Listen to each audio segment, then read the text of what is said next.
ਅਸੀਂ ਲੈ ਕੇ ਉਜਾੜਾ ਉੱਡ ਜਾਣਾ, ਅਸੀਂ ਲੈ ਕੇ ਉਜਾੜਾ ਉੱਡ ਜਾਣਾ, ਕਿ शहर तेरे नहीं बसना। मुझे तो ऐसे लगता है कि जब सब लोग एक ही भीड़ में शामिल हुए हुए हैं, सब लोग एक ही तरह का म्यूज़िक कर रहे हैं, कि एक जैसे जिसको कह सकते हैं कि एक भेड़ चाल मची हुई है, तो ऐसे ज़माने में जब कोई ऐसा गाना आता है ना, तो वो दिखता है अलग से। आप बहुत साल पहले सारेगामापा में आए थे, उसके बाद कुछ चैलेंजेस हुए रियलिटी शो करने के बाद, लाइफ में चेंजेस या कुछ ऐसा? हाँ, चेंजेस तो ऑफ कोर्स आते हैं जब आपको लोग पहचानते हैं, और कुछ चीज़ें ख़राब भी हुई ऑफ कोर्स। आपका नाम पहले जसप्रीत शर्मा था, हाँ जी, हाँ राइट? जी। वो चेंज करने के पीछे की क्या कहानी है? तो ऐसा कोई बहुत बड़ी कहानी नहीं है, बट जब मुझे इसका नाम का मतलब अब पता चला कि इसका मतलब ब्रिज होता है, और मुझे भी ये नाम अच्छा लगा। होता है ना, रूह खुश हो गई मेरी। कुछ टाइम पहले एक स्टेटमेंट दी थी कि आजकल के जो गाने होते हैं उनमें वॉयलेंस और लड़कियों को डिग्रेड करते हैं। थोड़ी सी शर्म आती है कि यार जब गानों में सिर्फ हथियारों की बात हो रही है, ड्रग्स की बात हो रही है, जिप्सी फुकरी मारते हैं वो लोग, मतलब मुझे ऐसा लगता है कि पंजाब ये नहीं था। ऑटो ट्यून के ज़माने में एक आवाज़ जो दिल से निकलती है और दिल को छू जाती है। उनकी आवाज़ में महफिलों का सुकून और नए दौर का स्वैग भी है। फ्रॉम डेढ़ इश्किया टू गुस्ताख इश्क, ही इज ब्रिंगिंग बैक गजल इन स्टाइल। प्लीज वेलकम शहजादे गजल Jazim Sharma. Hello Jazim, how are you? Very good ji, thank you. Jazim, सबसे पहले तो कॉन्ग्रेचुलेशंस फॉर शहर तेरा, इट्स ट्रेंडिंग। एंड आपको कैसा लग रहा है लाइक वापस प्लेबैक सिंगर के रोल में कम बैक करके? हाँ जी, बहुत अच्छा लग रहा है, क्योंकि शहर तेरे ये जो इतना खूबसूरत पंजाबी गाना गुलजार साहब का लिखा हुआ और विशाल जी का ये जो संगीत है, और I think we are collaborating after 11 years, because Dedh Ishqiya में जब मेरा बॉलीवुड डेब्यू हुआ था वो भी इसी टीम के साथ हुआ था। तो मुझे लगता है कि जो भी इस दुनिया के जो दो one of the best personalities हैं, जिन्होंने संगीत को और शायरी को एक यूनिकनेस भी दी है और एक नयापन दिया है, एक रूह दी है, और आई थिंक मतलब the best people for music and literature. और I am so fortunate and so blessed कि मेरा ये जो नया गाना आया है, this hardcore Punjabi song penned by Gulzar Sahab, और कि इन्होंने मुझे, मेरी आवाज़ को इस खूबसूरत गाने के लिए चुना। जैसे कि आपने कहा विशाल भारद्वाज का आपने नाम लिया, वो उनके साथ आपने अपनी फर्स्ट मूवी सॉन्ग भी किया था। और हाँ एग्जैक्टली, और आप वापस उनके साथ काम कर रहे हैं। जब विशाल ने आपको ये वाला सॉन्ग ऑफर किया था तो आपका फर्स्ट रिएक्शन क्या था? बहुत अच्छा, क्योंकि जब उनका मुझे ऑफकोर्स जब जो प्रोसेस होता है म्यूज़िक का, जब मैं उनके साथ स्टूडियो में गया, जब उन्होंने मुझे कॉम्पोजिशन सुनाई, इट वाज एन अमेजिंग। मतलब जब मैंने कॉम्पोजिशन सुनी तब एक होता है ना, रूह खुश हो गई मेरी। और शायरी की तो कोई जवाब ही नहीं है, इतना खूबसूरत, और हर वर्ड ऐसे लगता है कि एक पेंटिंग के जैसे तराशा हुआ है गुलजार साहब ने। और जो धुन विशाल जी ने बनाई है, एक पाकिस्तानी एक टच सा है उसमें, जो हम नुसरत साहब के जो पुराने गाने जब हम सुनते हैं तो बहुत ही खुश हुआ था मैं। और आई वाज होपिंग कि मैं जो उन्होंने मेरे पे फेथ दिखाया है मेरी आवाज़ पे, या जो जिस तरह का मेरा गाना बजाना है, क्योंकि Vishal sir knows me from Saregamapa days, तो मुझे था कि मैं उसके साथ जस्टिस कर पाऊँ। I am so thankful to them कि उन्होंने इतना प्यारा गाना मुझे दिया। जैसे आज के दौर में ईडीएम और पॉप जो है वो ट्रेंड कर रहा है, अब जब ऐसे सोलफुल ट्रैक बनते हैं तो क्या वो रिस्की होते हैं बनाने? मुझे तो ऐसे लगता है कि जब सब लोग एक ही भीड़ में शामिल हुए हुए हैं, सब लोग एक ही तरह का म्यूज़िक कर रहे हैं, कि एक जैसे जिसको कह सकते हैं कि एक भेड़ चाल मची हुई है, तो ऐसे ज़माने में जब कोई ऐसा गाना आता है ना, तो वो दिखता है अलग से। तो और रिस्की नहीं होता, ऐसे गाने बनाने मुश्किल है, क्योंकि ऐसे लोग नहीं अभी हैं जो, अनफॉर्चुनेटली आज का जो म्यूज़िक करने वाले लोग हैं उनमें ये वाली रूह कम है। बट इसलिए जब कभी भी ऐसा गाना आता है, मुझे लगता है वो लॉन्ग लास्टिंग जो होता है ना, वो ऐसे गाने ही होते हैं, क्योंकि मेलोडी से बड़ा और अच्छी शायरी से बड़ा कुछ भी नहीं है। अगर हम गाने की बात करें, मेलोडी है जो हमें याद रहती है। तो हम अभी भी अब कोई भी गाना सोचेंगे ना, पुराने गानों में क्या बात थी, वो जो मेलोडी की वजह से जो उनका रूह था, हमें आज भी वो याद आ जाए, लग जा गले, कि आज भी हम जब हम शोज़ में गाते हैं, जब आप कोई रियलिटी शोज़ भी देखते हैं, आज भी वही गाने गाए जा रहे हैं। जितने भी आज के आप हिप हॉप वाले या जो भी कुछ भी उनको नाम हम दे सकते हैं, वो गाने लोग क्यों नहीं गाते हैं रियलिटी शोज़ में? गाए वही जा रहे हैं जो जिनमें मेलोडी है, जिनमें अच्छी शायरी है। तो मुझे लगता है जो लॉन्ग लास्टिंग है, जो गोल्डन चीज़ें हैं, वो यही है। और शहर तेरा की वीडियो भी काफ़ी अच्छी है, लेकिन वो वीडियो में एक खूबसूरत सेपरेशन दिखाया गया है। क्या ये Yes. रियल लाइफ इंस्पायर्ड है?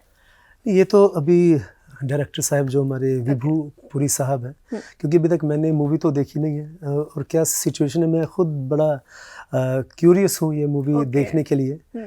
इट्स कमिंग ऑन 21 नवंबर। तो विजय वर्मा साहब, नसीरुद्दीन शाह और शारिब हाशमी भाई और फातिमा सना शेख, बहुत ये सब बेस्ट एक्टर्स हैं आई थिंक इंडिया के। Yes, you are right. तो जब इनको देखेंगे तो I am really looking forward. और क्या सिचुएशन पे ये गाना आएगा, तो I am really looking forward. मेरा भी वही एक्साइटमेंट है जो अभी तक सबकी है। विजय वर्मा और फातिमा सना शेख की केमिस्ट्री को लेकर आपका क्या कहना है? बहुत अच्छा लगा मुझे तो। मैंने जैसे ही पहली बार ये देखा, जब फर्स्ट लुक जब इस मूवी की ही मैंने देखी, तब बड़ा कुछ यूनिक लगा और ऐसे लगा कुछ ओल्ड स्कूल, जैसे कुछ ओल्ड एक वाइब है इस मूवी में ही। तो आई एम लुकिंग फॉरवर्ड वही कि ऑफ कोर्स पेयर तो बहुत ही अच्छा है।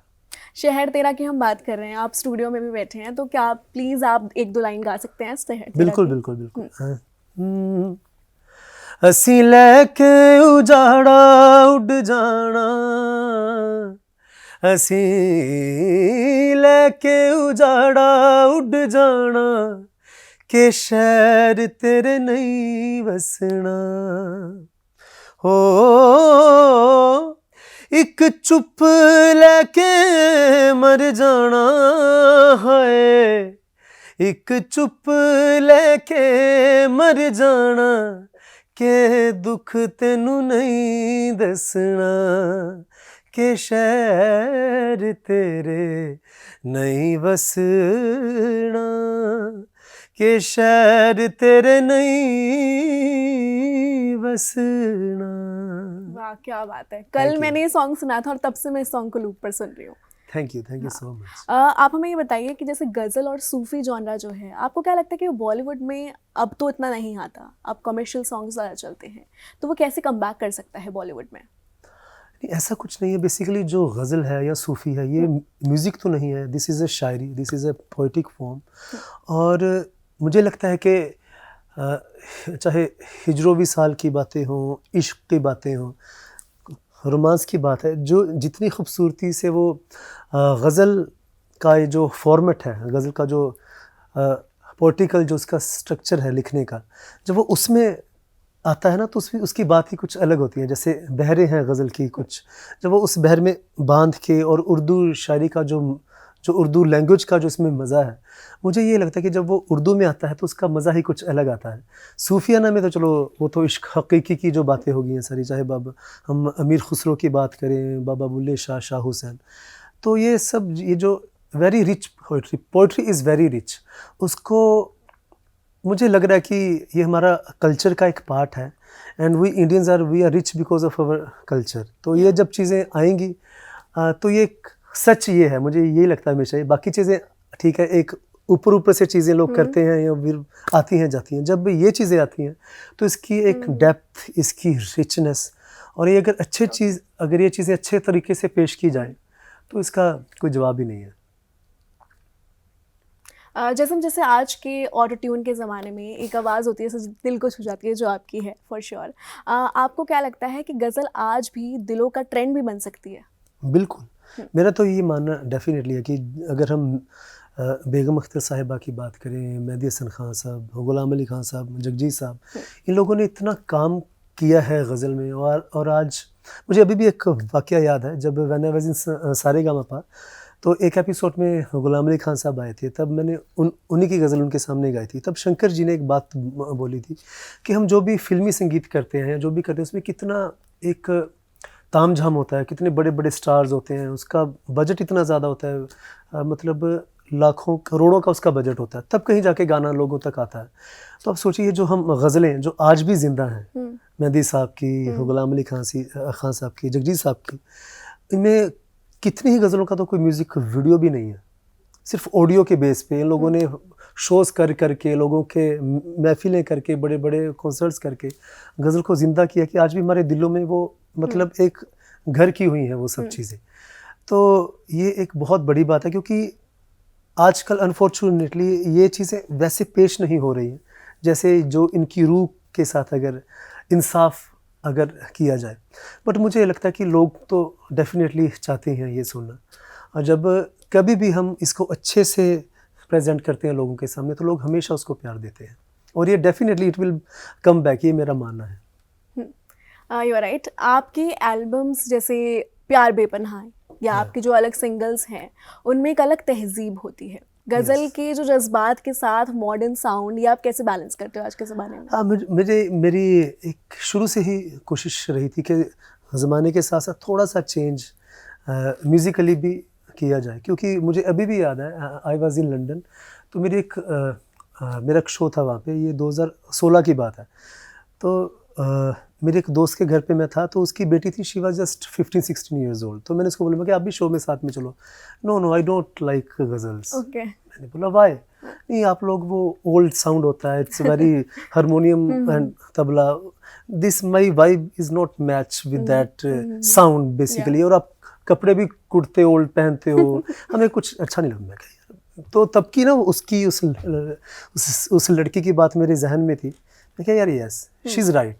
अगर हमने यूथ के बारे में सोचना है कि यूथ गज़ल को अपनाए तो थोड़ा सा उनके जैसा होना ही पड़ेगा।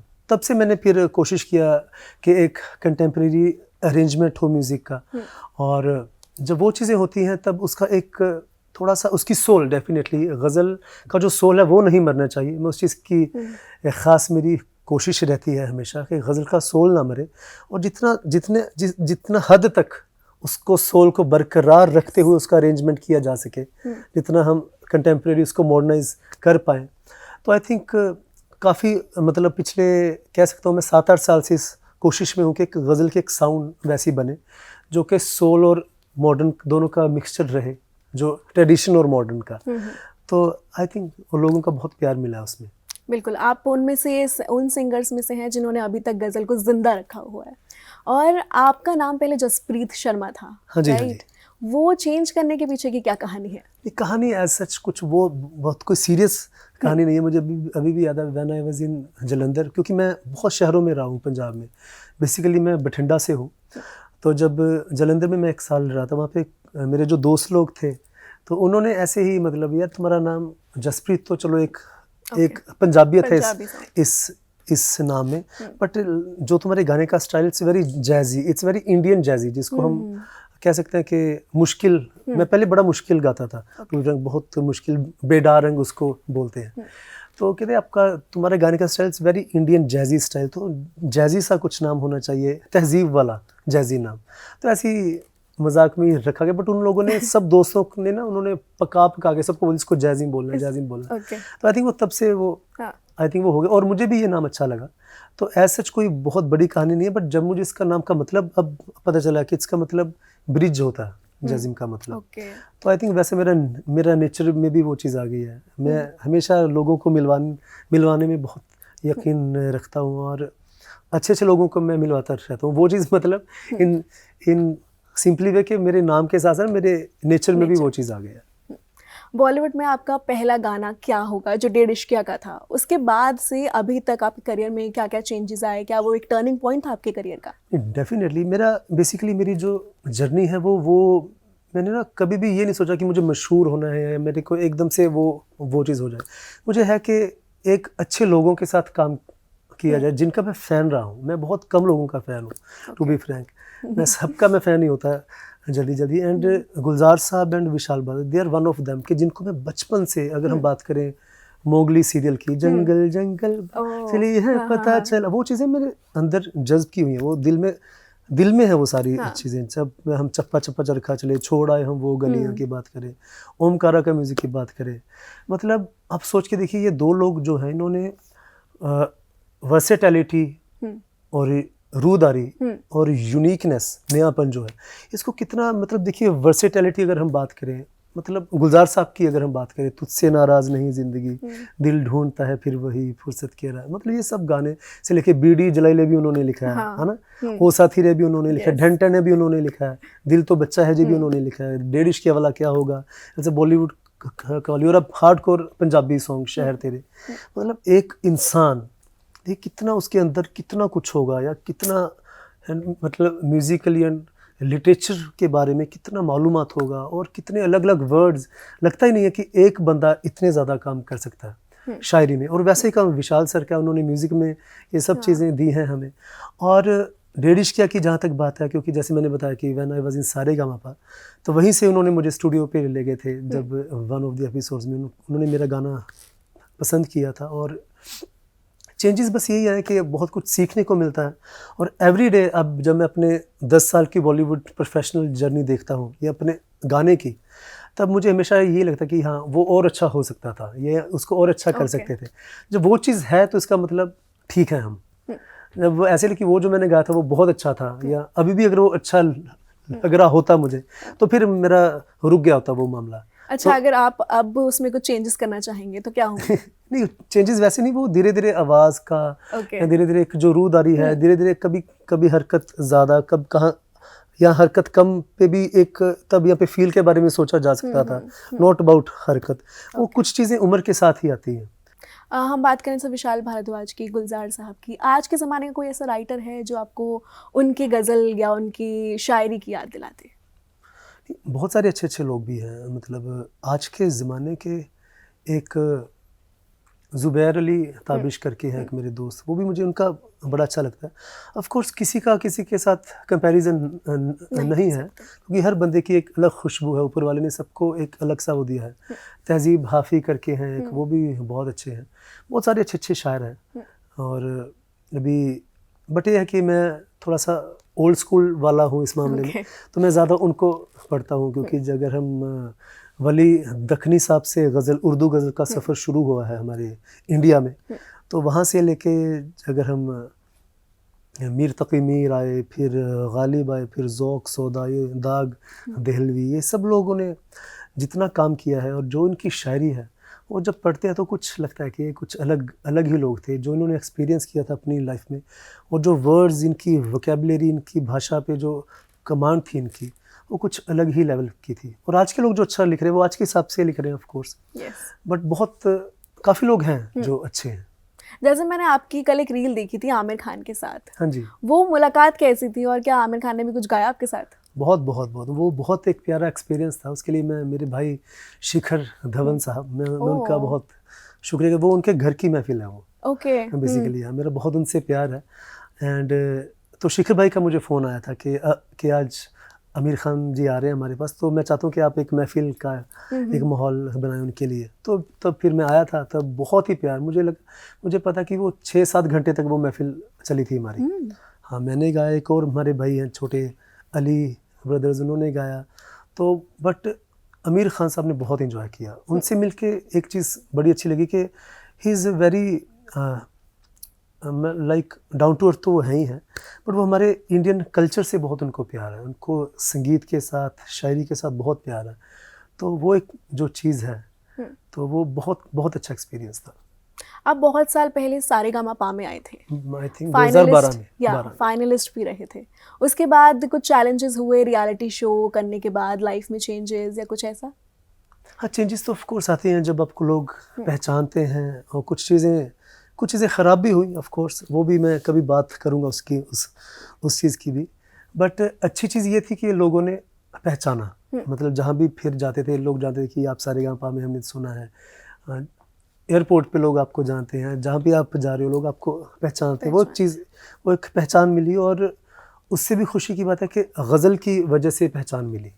जो लोग गज़ल को मिस करते थे, क्योंकि बिकॉज आफ्टर जगजीत सिंह ये बिल्कुल वैक्यूम था।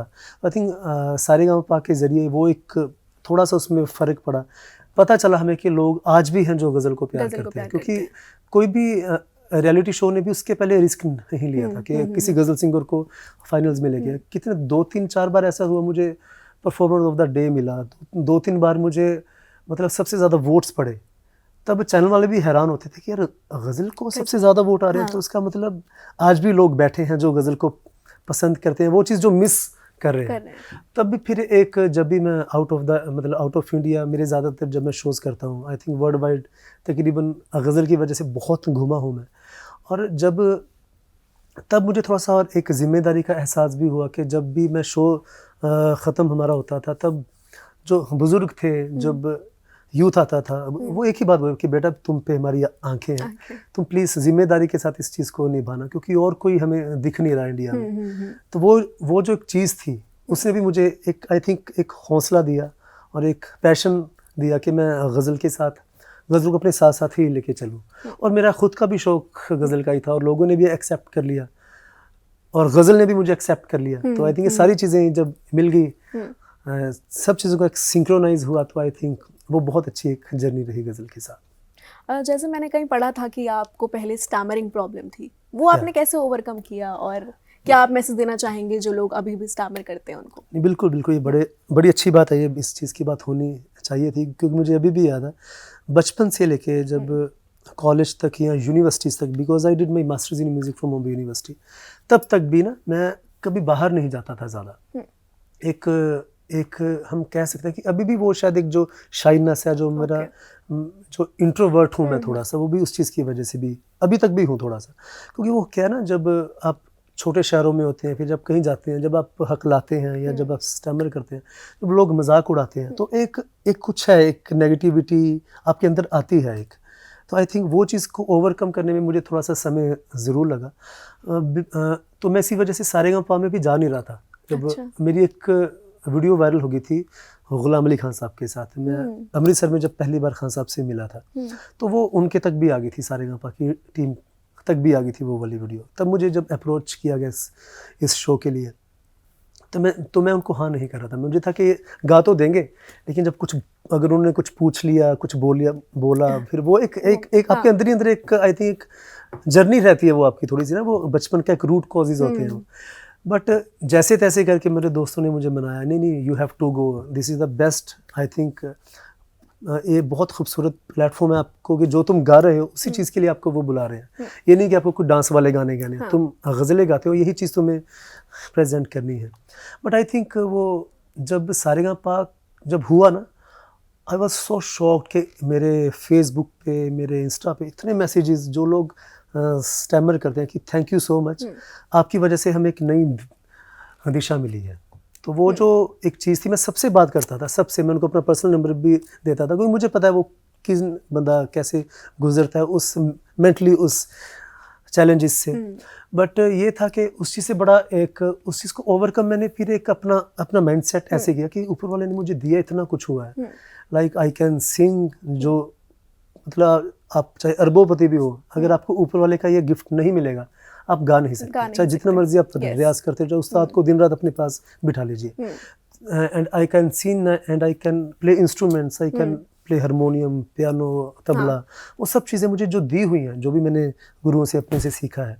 And I can compose, I can create music, मैं म्यूज़िक बना सकता हूँ। एक रूम में बैठ के जब हम म्यूज़िक बनाते हैं, तो वो जब दुनिया उसको सुनती है, तो कितनी पावरफुल ये चीज़ है। तो मुझे ये लगता है जब इतनी बड़ी चीज़ दी हुई है, तो मैं इतनी छोटी चीज़ के उसको मैंने दिमाग से निकाल ही दिया।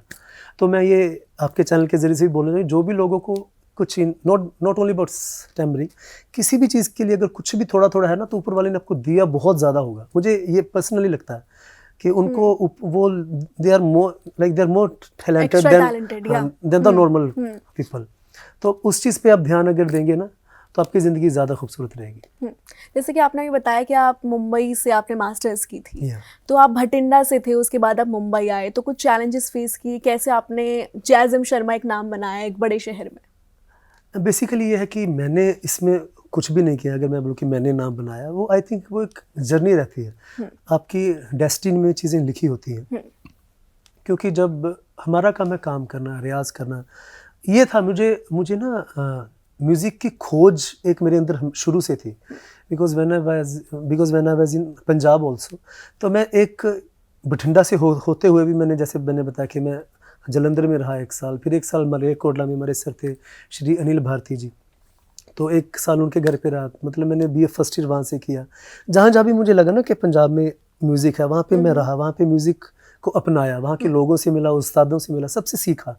तो जब मैंने देखा कि पंजाब में almost I covered everything, so then I went to Bombay, क्योंकि मुझे कुछ नया अभी और एक्सप्लोर करना था। कुछ मैं कोई मशहूर होने के लिए नहीं वहाँ पे गया था, मैं और म्यूज़िक को एक्सप्लोर करने के लिए गया था, क्योंकि जिन लोगों का मैं फ़ैन रहा, जैसे हम शंकर जी की बात करें या शंकर महादेवन साहब, जो भी हमारे मेंटर्स थे सारेगामा में भी, तो वो तो एक लोग खुद ब खुद ऊपर वाले ने मेरे सामने वो लोग खड़े कर दिए जिनको हम सुनते थे बचपन में। आई थिंक सारेगामा उसका बड़ा एक अच्छा रोल रहा, क्योंकि जो लोगों का मैं फ़ैन था, चाहे पंडित जसरा साहब हों, बेगम परवीन सुल्ताना साहिबा, पंडित विश्व मोहन भट्ट साहब, जो भी क्लासिकल के या उपशास्त्रीय संगीत के बड़े बड़े लोग थे, उनका मुझे बहुत प्यार वहाँ पे मिला था। और फिर जो जर्नी होती है वो तो ऊपर वाले ने आपका जो मुकद्दर में लिखा है वो आपको मिलना ही मिलना है। वो क्या है, आपको चाहे बॉम्बे में रहो या किसी गांव में रहो, जब उसको आपको देना है वो उसको आपको देना ही है। बट मेरा कुछ मशहूर होने के लिए मैं वहाँ पे नहीं गया था। जैसे मैंने बताया, मैंने फिर और सीखना था, तो फिर मैंने जब मास्टर्स में बहुत सीखा वहाँ से, और आपका जो सिखाने का तरीक़ा बड़ा खूबसूरत है। वहाँ पे गुरु शिष्य परंपरा के अंतर्गत वहाँ पे सिखाया जाता है, तो वो बहुत एक अच्छी जर्नी रही। तो सारेगामा के बाद थोड़ा सा प्रोफेशनल जर्नी स्टार्ट होगी। फिर गज़लें कंपोज करने का शौक़ था, फिर पहली एल्बम आई प्यार बेपना, फिर निदा फाज़ली साहब के साथ उनकी ऑफिशियली लास्ट एल्बम बनाने का मौका मिला, फिर मन मर्जी आया। फिर अनफॉर्चुनेटली कोई ऐसा चैनल नहीं है इंडिया में जो गज़ल को सपोर्ट करता हो, आज तक भी नहीं है, जो ओरिजिनल गज़ल को सपोर्ट करे। फिर अपना चैनल स्टार्ट किया जैजिंग प्रोडक्शंस के नाम से, फिर उसमें चीज़ें डाली। तो एक खुद ब खुद ऊपर वाले ने ना चीज़ें अच्छे लोगों का साथ रहा, जो आज भी मुझे इतना सपोर्ट करते हैं। तो वो एक आई थिंक वो ऊपर वाले ने लिखा होता आपके लिए। आपने कुछ साल पहले या कुछ टाइम पहले एक स्टेटमेंट दी थी कि आजकल के जो गाने होते हैं उनमें वॉयलेंस और लड़कियों को डिग्रेड करते हैं, गाने में ऐसे लिरिक्स होते हैं। क्या लगता है कि ट्रेंड इतना पॉपुलर क्यों हुआ, क्यों यूथ पसंद करती है इन ट्रेंड्स को? कुछ गाने जब, क्योंकि हम जैसे ज़्यादातर बॉम्बे में हम लोग जैसे रहते हैं ज़्यादा, तो बीइंग पंजाबी थोड़ी सी शर्म आती है कि यार जब गानों में सिर्फ हथियारों की बात हो रही है, ड्रग्स की बात हो रही है, और एक अजीब सी एटीट्यूड की, जिसको हम पंजाबी में फुकरी बोलते हैं, अजीब सी फुकरी मारते हैं वो लोग। मतलब मुझे ऐसे लगता है कि पंजाब ये नहीं था। अगर हम बात करें उस्ताद बड़े गुलाम अली खान साहब की, जो दुनिया के one of the best artist हुए हैं, तो अब देखिए वो भी तो वहीं से निकले, पटियाला घराना, पटियाला से शुरू हुआ वो। मतलब कहाँ से कितना रिच था वही पंजाबी, उनको तो दाद थी है कि मतलब पंजाब का जो संगीत है वो इतना रिच था। चाहे शास्त्रीय संगीत की बात कर लो, चाहे पंजाब का फोक देख लो, चाहे पंजाब का डांस देख लो, चाहे मतलब आबो हवा में ही अगर हम सूफ़ी संतों की बात करें, अगर हम बाबा बुल्ले शाह, शाह हुसैन, है ना, ये बाबा फरीद साहब, इन लोगों की जो सूफ़ी शायरी है, चाहे हम उसकी बात, ये सब कुछ मोटा मोटा पंजाब से ही निकला हुआ है। मतलब क्या क्या शायरी पे काम हुआ है, क्या क्या म्यूज़िक पे काम हुआ है। और आज जब एवरेज से सिंगर्स को लोग उस्ताद बोल रहे हैं पंजाब में, या मतलब हम बातें जो कर रहे हैं, हथियारों को, गर्ल्स को डिग्रेड करना, वो करना, तब थोड़ा सा ये होता है कि नहीं यार, पंजाब ये नहीं है, पंजाब बहुत ही बड़ा है। और तब थोड़ा सा मैंने ज़रूर ये बयान कहीं ना कहीं दिया होगा कि मुझे बीइंग पंजाबी थोड़ी शर्म आती है जब मैं ऐसे गाने सुनता हूँ। बट ऐसा नहीं है कि सिर्फ वैसा ही है, कुछ लोग हैं जो अच्छा काम भी कर रहे हैं, तब खुशी मिलती है। अगर हम बात करें कि आज के जो सिंगर्स हैं पंजाब के, उनमें से आपका फेवरेट कौन है? फेवरेट एज सच तो मतलब ऐसा नहीं है कि मैं उनको किसी को बहुत सुनता हूँ, बट हाँ, जैसे करण औजला जो है, मुझे उनका काम बहुत अच्छा लगता है। मतलब मुझे ये लगता है कि उनके गाने में एक होता है कि ऑल बॉक्सेस आर टिक्ड, कि मतलब एक कंपोजिशन में भी एक नयापन है, शायरी में भी नयापन है। कुछ हथियारों, पहले कुछ थे शायद उनके गाने, लेकिन अभी वो जो काम कर रहे हैं, कुछ हथियारों की डिग्रेडेशन नहीं है, सिंपल अच्छे लिरिक्स हैं, अच्छे वर्ड्स हैं।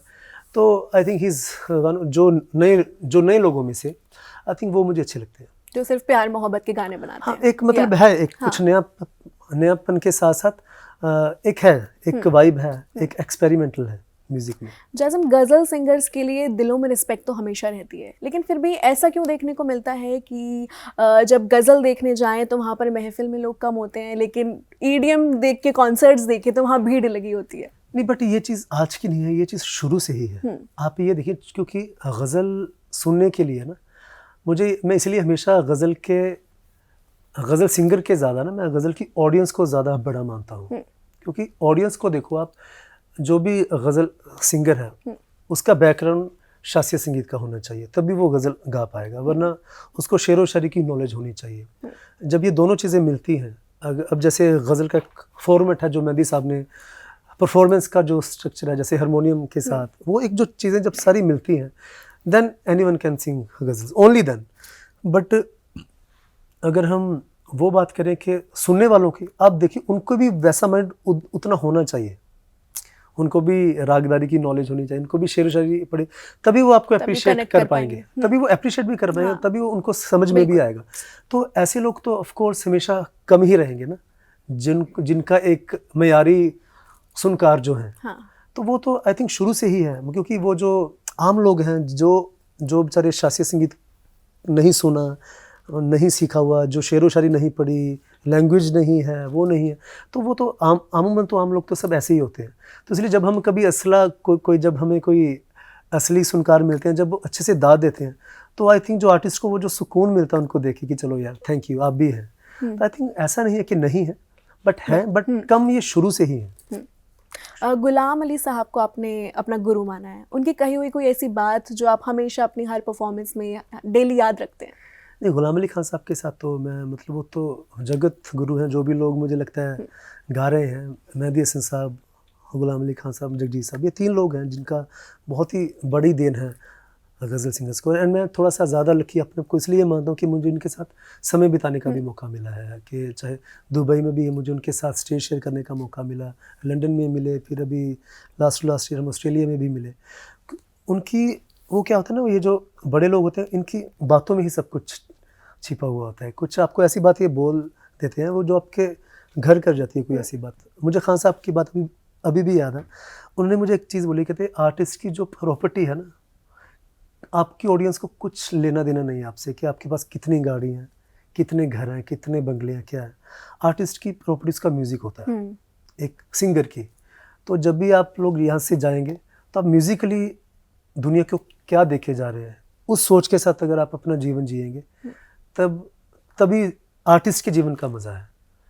तो मैं ये चीज़ मैंने अपने उसमें रखा हुआ है। जब भी मुझे जैसे सपोज मेरे पास कुछ बजट आता है तो मेरे पास चॉइस होती है कि उसके वो पैसा कहाँ पे खर्च करना है, तो मैं अपने लग्जरी को छोड़ के मैं म्यूज़िक में वो पैसा इन्वेस्ट करता हूँ। बिल्कुल। और आपने जैसे बताया था पेंडेमिक में जब हम लोग सब के सब घरों में थे, रेस्ट कर रहे थे या जो भी है, लेकिन आप उस टाइम अमिताभ बच्चन के साथ आपने कोलैब किया था, वो कैसा रहा? वो तो बहुत ही अच्छा एक्सपीरियंस था। मेरे दोस्त थे एक वरुण और जय वर्मा, ये दो लोगों के साथ मिलके, क्योंकि एक इनिशिएशन था कि चलो कुछ मिलके करते हैं, सब लोग घरों में हैं यार, and people are so much negativity at that time, है ना। सब लोग घरों में एक होपलेस फील कर रहे थे सब लोग के, यार घरों में बंद गए थे एक तरह का ना, बिल्कुल घर की मतलब एक जेल वाला फील था मतलब। बट ये था कि चलो हाँ कुछ ना कुछ बनाते हैं। वो शुरू ऐसे ही हुआ था कि चलो मैं उसको गाऊंगा, आई विल कंपोज, एक सिद्धांत करके हमारे दोस्त हैं कि चलो तो वो लिखेंगे, चलो एक ऐसा कुछ ना कुछ बना देते हैं।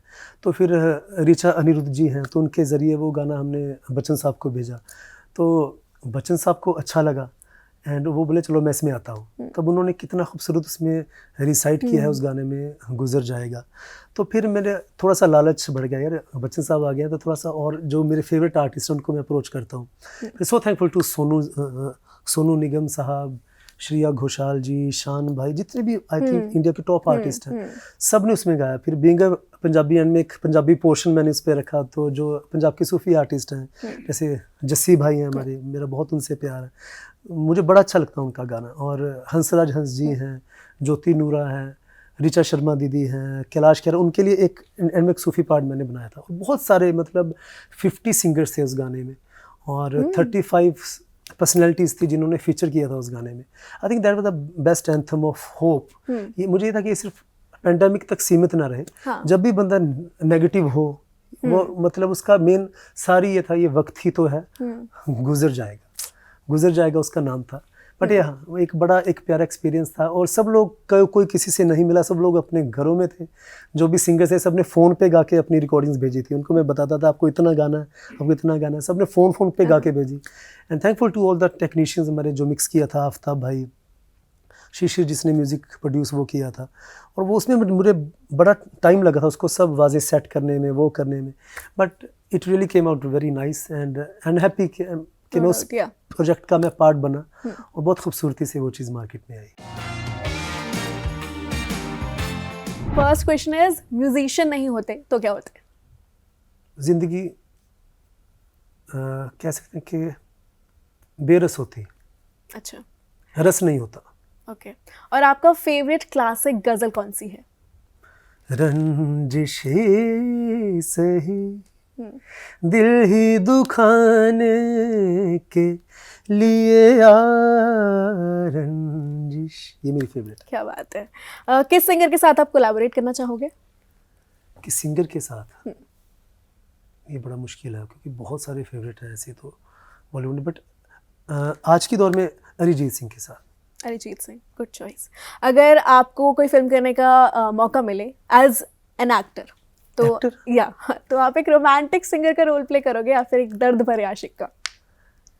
आई थिंक ये हो ही नहीं पाएगा क्योंकि मेरे अंदर एक्टिंग थोड़ी सी भी नहीं है, पर चलो बोलने के लिए दर्द भरे आशिक। दर्द भरे आशिक, आई थिंक वो मेरा थोड़ा सा जोन है, वो ज़्यादा है। स्टेज पर जाने से पहले क्या रिचुअल होता है? शांति होती है ऑफ कोर्स, और मैं जाने से पहले बस जो भी गुरुओं को याद करता हूँ जिनसे मैंने सीखा है। मेरी दादी से मेरा बहुत ही प्यार था, मैं हमेशा उनका भी नाम लेता हूँ। उनकी मुझे ऐसे लगता है कि आज मैं जहाँ भी पहुँचा हूँ, जो उनका बहुत बड़ा योगदान, उनकी वो दिन रात मेरे लिए पूजा पाठ करते थे वो, कि मैं उनको हमेशा याद करता हूँ आंखें बंद करके, मेरे गुरुजी श्री विजय सचदेवा जी। और मतलब एक है वो कनेक्शन उनको, जब मुझे ऐसे लगता है कि मैं उनको जब याद करता हूँ तो सब अच्छा होता है। आपकी प्लेलिस्ट का अभी जो सबसे ज़्यादा आप सॉन्ग प्ले करते हो कौन सा है? पिछले 3 दिन से तो शहर तेरे है। ओके। ये नहीं कि ये मैंने गाया हाँ। क्योंकि अगर किसी ने भी ये गाना गाया होता ये मेरा फेवरेट होता। विशाल भारद्वाज के अलावा आप किस डायरेक्टर की फिल्म में गाना पसंद करोगे? विशाल भारद्वाज के अलावा डायरेक्टर या म्यूजिक वाले ना जी, वो मुझे 2-3 लोग हैं जो बहुत ही पसंद हैं। अमित त्रिवेदी, उनके लिए तो मैंने मन मर्जिया में गाया था। फिर सलीम सुलेमान मुझे बहुत ही पसंद है। ए.आर. रहमान साहब बहुत ही पसंद है।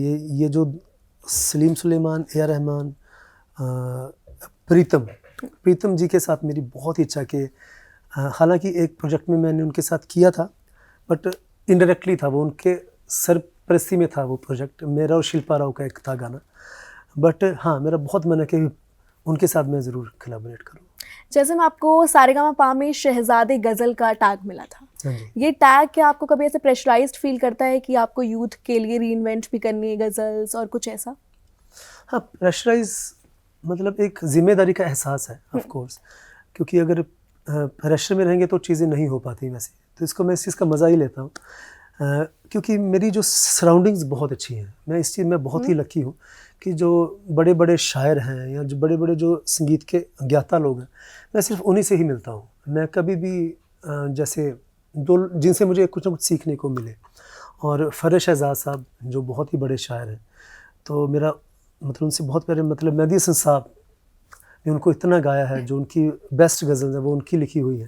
जो मेरी नई एल्बम आ रही है सुनो, उसमें उनकी शायरी है सारी।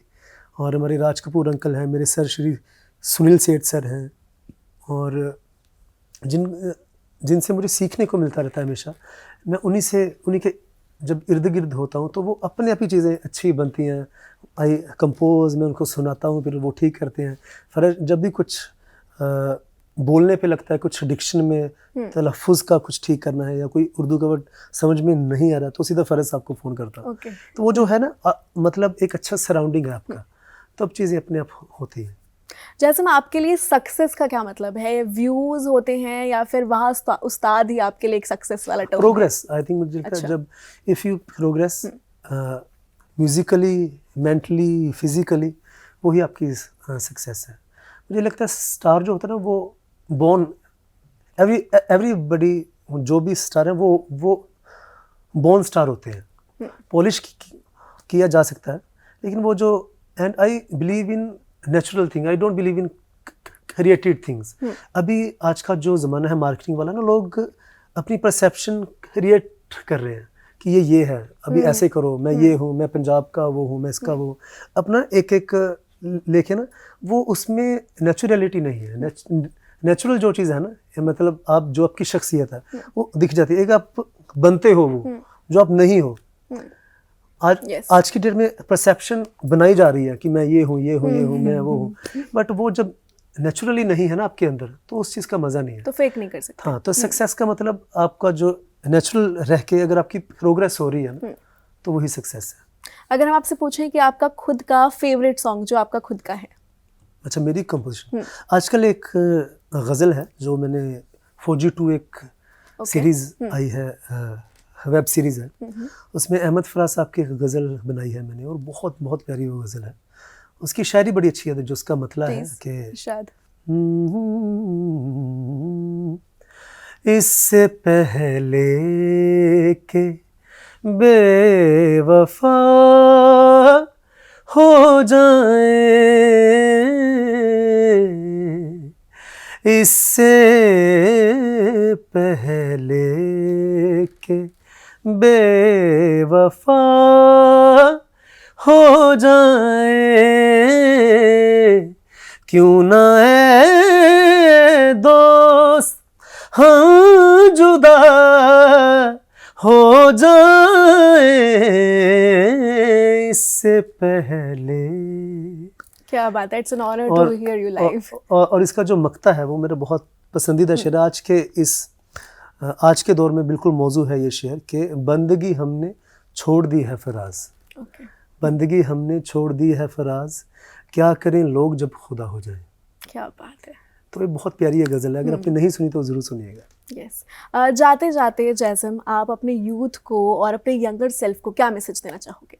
बस यही कहना चाहेंगे कि जो भी लोग अच्छा संगीत करने की कोशिश कर रहे हैं, जो भी लोग सीरियस म्यूज़िक कर रहे हैं, उनको ज़्यादा से ज़्यादा सपोर्ट करें, और जो भी इस फील्ड में आना चाहते हैं आप प्लीज़ सीख के आइए। जो भी आपके शहरों में जो भी कोई अच्छे उस्ताद हों, उस्तादों से सीखें, क्योंकि म्यूज़िक का कोई शॉर्टकट नहीं है। यही एक ऐसी फील्ड है जिसका कोई भी शॉर्टकट नहीं है, आपको सीखना ही पड़ेगा अगर आपको गाना है। और आप प्लीज़ सीखिए, और जो ऑडियंस है उनको यही रिक्वेस्ट है कि आप प्लीज़ अच्छा संगीत करने वालों को और ज़्यादा अप्रिशिएट कीजिए। Thank you so much Jazim, it was great having you here. मैं होप करती हूँ कि कांग्रेचुलेट करूँ मैं आपको फिर से, और आप कुछ और बड़ा कुछ हमें गुड न्यूज़ दे।